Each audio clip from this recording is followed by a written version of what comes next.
So, dyan natin siya i-marinate. Ayan.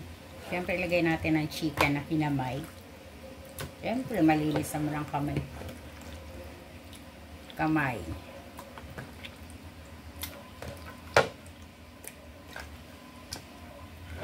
Okay, chicken. Tapos, lagay daw ang pang-marinate. The luya, the bawang, sibuyas, lahat-lahat na sila. Ayan, i-marinate daw silang lahat dyan. Yan. So, i-marinate natin. Masunurin ako eh. O, ayan. Then, syempre, ang ating paminta. Wala ba yan?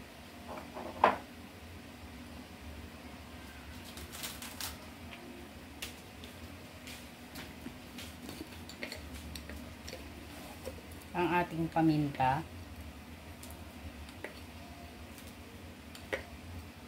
Dami.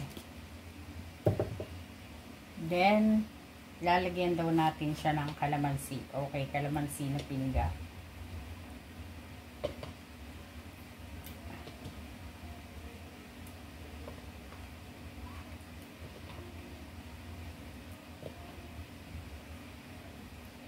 Kalamansi. Ilang piraso ba tong kalamansi? Siguro mga 8.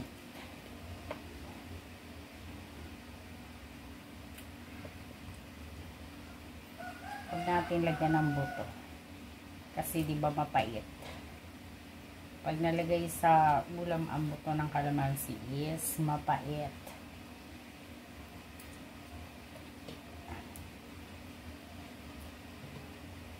Okay, last.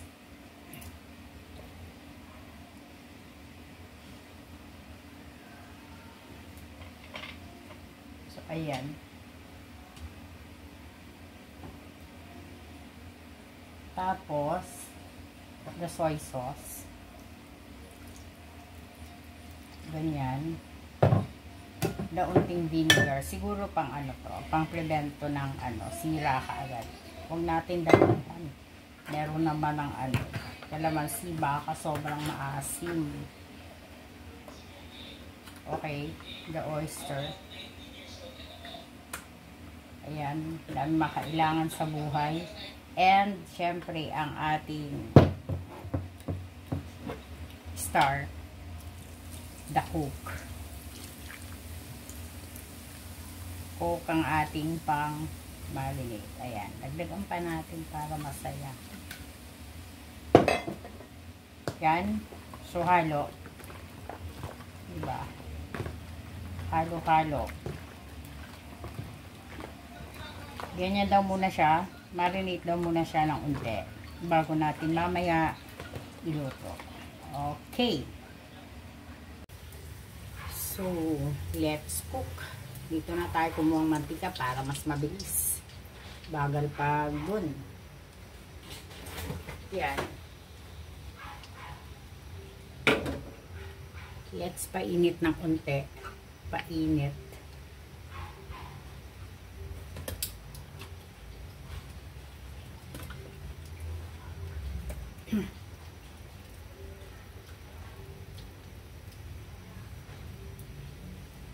So, ilalagay daw natin sa isa-isa. Para matikrito-krito pa. Ganon. Ayan, ayan na naman tayo.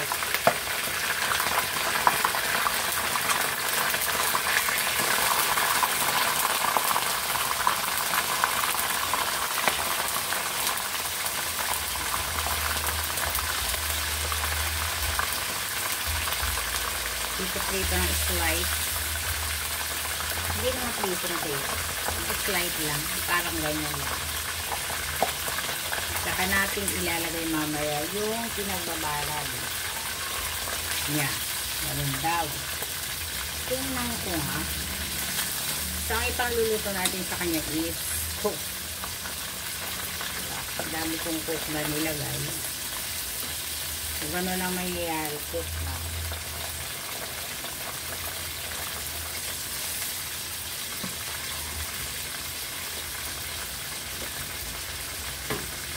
Yan. Lapit na nga natin.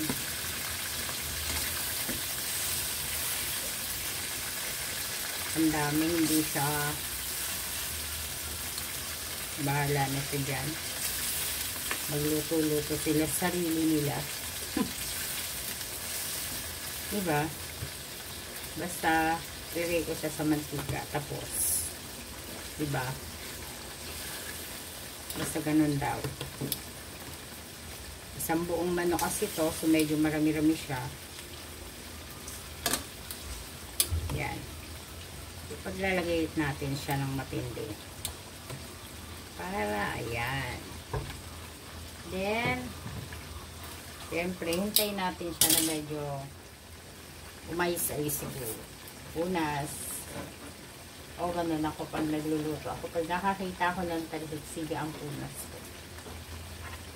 Para pag makatapos ako magluto, konti na lang lilinisin ko. Ganun yun. Punas, hugas. So, hintayin natin ng unti na medyo gumanda-ganda ang kulay. Ganyan. Tapos, tuloy natin. Ayan siya.